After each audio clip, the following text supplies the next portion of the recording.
porque para mim era uma data muito especial, que eu completei 60 anos ontem. Então, eu até costumo falar que eu fiquei sexy ontem, porque, gente, completar 60 anos é libertador, tá? Vocês conhecem aquelas 3 irmãs, que é a que se dane, a que se exploda e a que se, né? Pois é, então quando você chega aos 60 anos, você liga a terceira irmã, né? Você passa a não ligar mais para a opinião dos outros. Então isso é libertador, né? Então, eu vim trazer para vocês hoje uma palestra que é chamada Superação de Limites e Limitações. Alguém aí sabe a diferença entre limites e limitações? Pois é, eu convidei a professora Tatiana Salles, que ela inclusive faz parte do meu programa. Para quem não sabe, eu tenho um programa de rádio há 17 anos. Eu comecei na Rádio Panorama, depois eu fui para a Rádio Catedral e eu estava na Rádio Globo, que é agora a Rádio Play Hits, com a parceria aqui da Juliana Giacomi, né, que é minha parceira lá, porque a rádio agora o programa passou para ser na internet também, no YouTube e no WhatsApp, no Facebook, né? Então, como eu sou totalmente leiga em internet, a Juliana passou a cuidar dessa parte. E a minha parceira e minha filha está aqui também, que eu chamo até das minhas assistentes pessoais aí, que me ajudam por um motivo que vocês vão entender daqui a pouco. Então, eu convidei a professora Tatiana Salles, de São Paulo, diretamente. Ela é responsável pelo quadro Sopa de Letrinhas, do programa Toque Feminino, que era o programa que eu apresentava, e ela vai definir para vocês o que é limites e o que é limitações. Boa noite, Projeto Sol, boa noite a todos. Eu sou Tati Salles, professora de língua portuguesa, e hoje, atendendo um convite da Valéria, por quem eu tenho profundo carinho e admiração, eu venho ajudar a entender essas duas palavras que são tão parecidas, mas têm lá suas diferenças. Limitações e limites. Como ambas fazem referência ao verbo limitar ou limitar-se, acabam sendo usadas de modo parecido. Mas limitações são situações cristalizadas na vida do indivíduo, inatas ou adquiridas, que o impedem de realizar de modo pleno algumas atividades, algumas funções do dia a dia. Já os limites são impostos ou por nós mesmos ou pelas situações e podem, sim, ser trabalhados, ultrapassados, superados. É necessário que nós consigamos trabalhar os nossos limites, superá-los, de modo que as nossas limitações, que aí sim fogem ao nosso controle, não nos definam. E um exemplo maravilhoso vocês têm aí com vocês essa noite. A Valéria, que diante de tantas limitações impostas pela vida, consegue superar todos os limites e estar aí dividindo com vocês essa noite. Por que ela falou isso? Porque, para quem não sabe, eu nasci deficiente visual. Eu não enxergo do olho direito. Do olho direito, que da por cima eu tenho lateralidade cruzada, né? Então, eu não enxergo do olho direito e eu enxergo só 10% do olho esquerdo. Tá? Quando eu nasci, na verdade, era 18% e com a idade foi passando a 10%. Fora isso, a minha visão é o que se chama de visão tubular, né? E à medida do tempo passando, ela foi diminuindo cada vez mais por conta de um glaucoma. O meu médico oftalmologista, ele até fala que quando ele vê meu nome na lista, ele sabe que vai ter pesadelo. Que ele diz que eu sou um tratado de oftalmologia, porque eu tenho tudo que podia imaginar, eu tenho no olho. Então, quando eu nasci, foi diagnosticada essa deficiência, e uma das coisas que eu mais lembro na infância foi dos meus pais correndo atrás de tudo quanto é médico que vocês podem imaginar. Até num tal de Zé Arigó, que vocês devem ter escutado falar, eles me levaram. Mas o meu caso era irreversível, era congênito, não tinha jeito, né? E eles sempre colocaram para mim que eu podia ser tudo que eu quisesse ser na vida, que isso não me impediria de conseguir nada na vida. E eles sempre me criaram desse jeito, eu não tive nenhuma regalia por ser deficiente visual, muito pelo contrário, me zoavam o tempo todo quando eu batia a cara em algum lugar, como uma vez que eu atravessei um vidro da Casa das Sendas lá no Rio, meti a cara no vidro. Isso é a coisa que mais acontece comigo, gente. Eu passo por situações que vocês não têm ideia. Fora os joelhos cheios de cicatrizes, de tombos que eu já levei na rua. Então é isso. Essa limitação que ela fala, né? A minha limitação é a visão. Só que eu fui criada sem limite. Por conta deles falarem que eu poderia fazer tudo o que eu quisesse ser e fazer, eu poderia ser e fazer. O que acontece? Bom, essa foi minha infância. Eu cheguei na adolescência com 12, 13 anos. Eu estava fazendo ginásio e eu era a última da fila das meninas, porque eram por altura, né? Então, com 13 anos eu já tinha 1,71 m, tá? A professora fez aquela coisa de pesagem, media os alunos e tudo, aí eu, lá na última da fila, né? E tô vendo as meninas na minha frente lá, 35 quilos, 40 quilos, 49, 45. Quando eu subi na balança, gente, foi a 62. E todo mundo, mas você é muito pesada, você é gorda, que isso, que aquilo.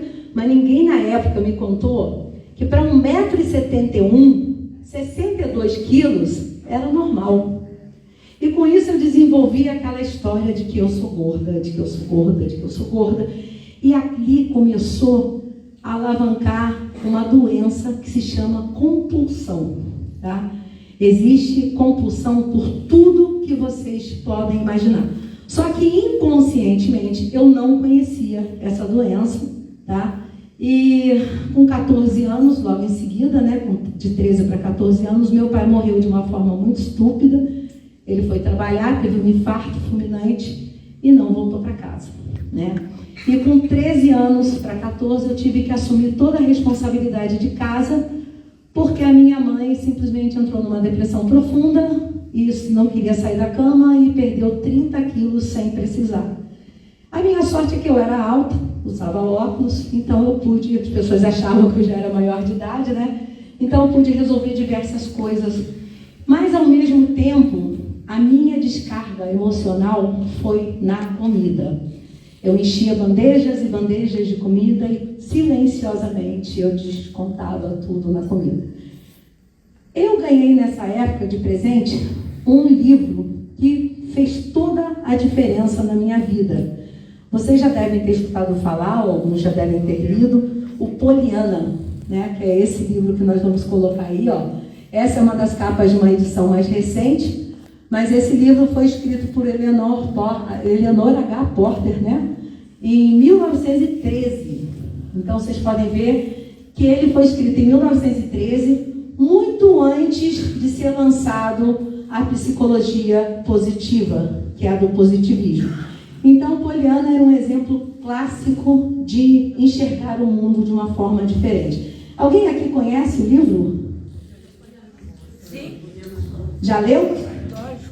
Então, já deve ter escutado falar do jogo do contente. O que é o jogo do contente? A Poliana ganhou, ela era filha de um pastor muito pobre. Ganhou uma muleta e ficou Isso, exatamente. Essa leu, hein? Eles viviam de doações das pessoas e era chamada da barrica do missionário. E ela estava esperando ganhar uma boneca e vieram 2 muletas. E ela ficou muito triste com aquilo e o pai dela falou assim, vamos jogar o jogo do contente, que você tem que ficar contente, você tem que ficar feliz, porque você não vai precisar dessa muleta. E eles começaram a fazer essa brincadeira do jogo do contente para passar pelas adversidades da vida. E ela acabou ficando órfã, foi morar com uma tia muito ranzinza, numa outra cidade, e ela espalhou pela cidade toda, a cidade inteira. Ela conseguiu modificar vidas com esse jogo do contente, né? Então eu comecei a praticar esse jogo do contente e particularmente ele foi um divisor de águas na minha vida. Que isso? Trilha sonora?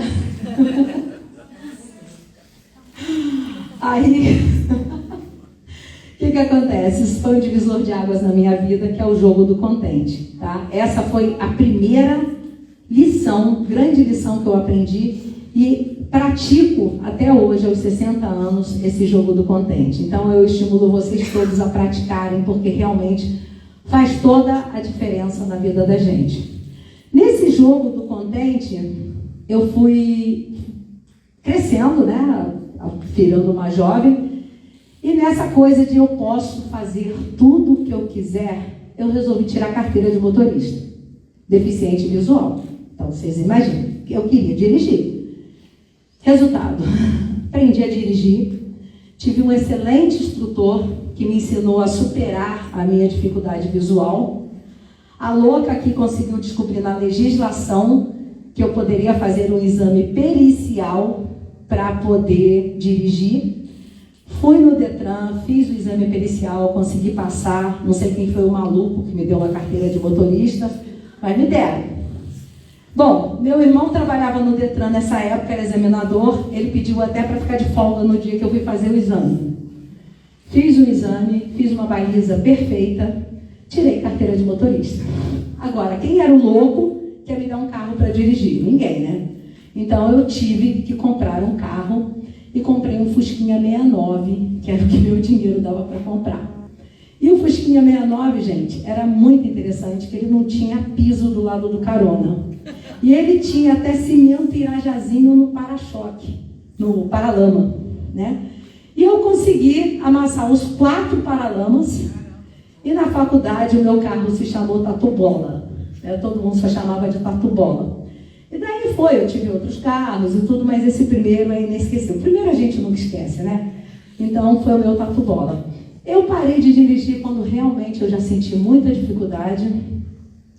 E era muito engraçado porque à noite minha visão caía demais. Então eu ia na cola da lanterna do meu irmão. Ele já, quando fazia ultrapassagem em ônibus ou num cruzamento, ele já fazia de acordo que desse para passar 2 carros e eu confiava cegamente nele. Cegamente no sentido literal da palavra, né? Porque eu ia na cola da lanterna dele e ia dirigindo. E minha mãe, até hoje, gente, nossa, a minha mãe era muito corajosa, porque ela me deu total apoio. E no início, quando eu estava dirigindo, até ela ter certeza que eu dirigia bem, ela era minha copilota. Ela só andava comigo e me dava total apoio para eu poder dirigir. Então isso é uma grande superação de quê, gente? Limites ou limitações? Limitações, exatamente. Aprenderam, hein? Tá? Depois disso, eu cheguei numa certa idade que eu descobri que eu tinha uma doença grave, uma doença que não tem cura, que se chama compulsão alimentar. Vocês sabem o que é compulsão alimentar? Sim.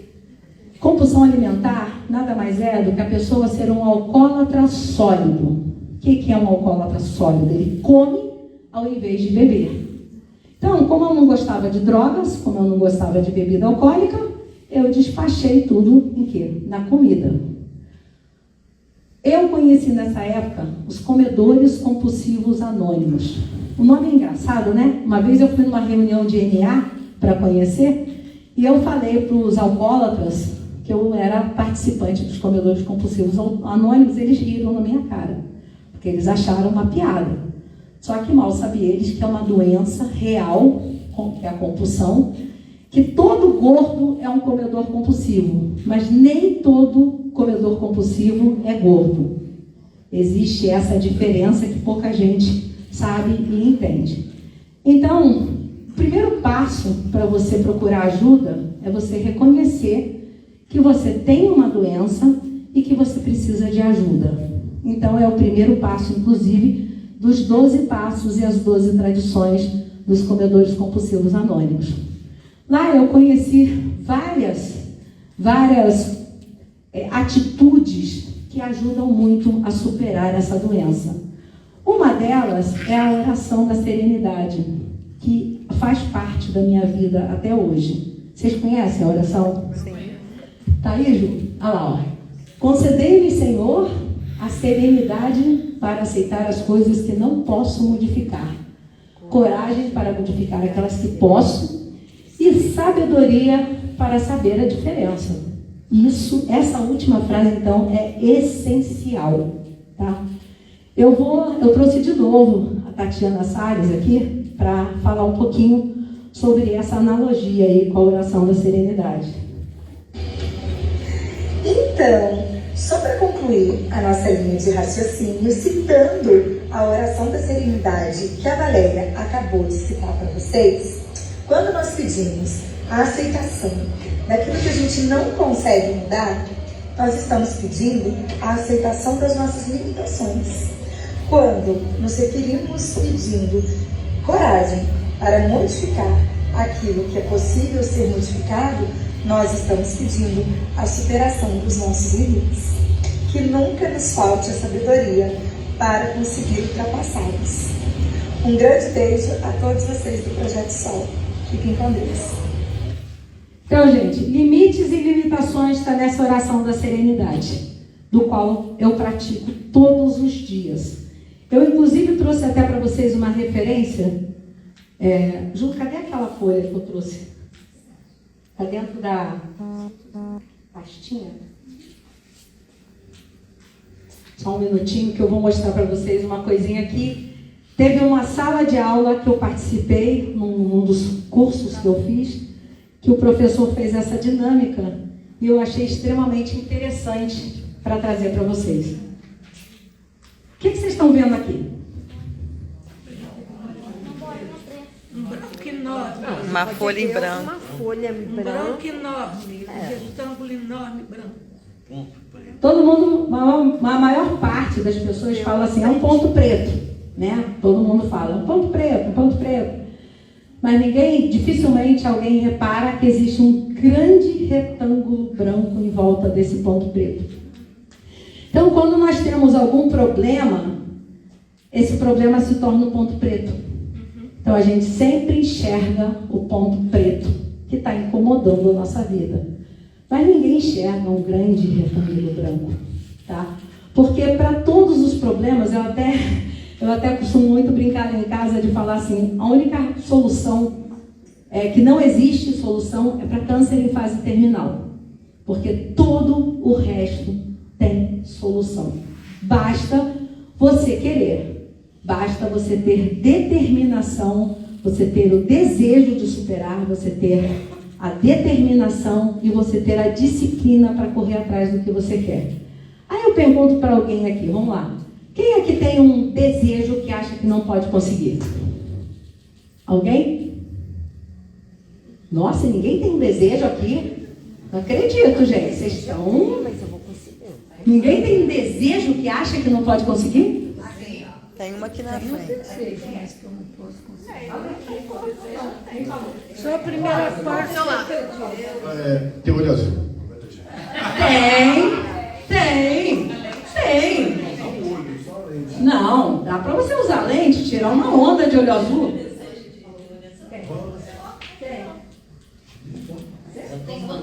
Eu tenho vontade de parar de fumar e eu não consigo.